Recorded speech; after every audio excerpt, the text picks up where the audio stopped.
Happiness is ഇവരെ ഇങ്ങനെ ഒറ്റ ഫ്രെയിമിൽ കാണാൻ പറ്റുക എന്നുള്ളതാണ്.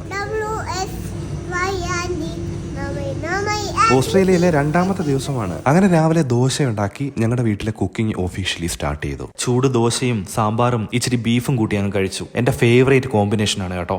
ഇസയും ഇവയും കുട്ടി ദോശ കുട്ടി പ്ലേറ്റിൽ കുട്ടി ടേബിളിൽ കുട്ടി ചെയറിലിരുന്ന് കഴിക്കുന്ന കാണാൻ ഞങ്ങളിങ്ങനെ നോക്കി നിൽക്കും. ഇന്ന് പുതിയ സെറ്റപ്പ് ഒക്കെ ആയതുകൊണ്ട് അങ്ങ് കഴിച്ചോളും. അല്ലെങ്കിൽ പാട്ട് പാടണം, കഥ പറയണം. ദേ അങ്ങോട്ടും ഇങ്ങോട്ടും ടേസ്റ്റ് ചെയ്യുന്നുണ്ടോ മാറി മാറി.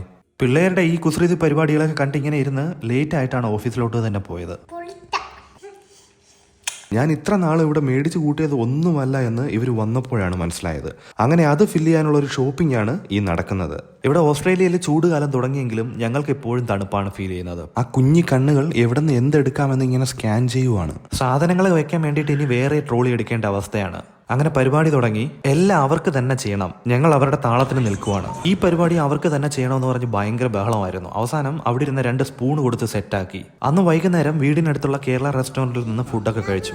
അവിടെ ഇരുന്നൊരു പാട്ടൊക്കെ അങ്ങ് കാച്ചി.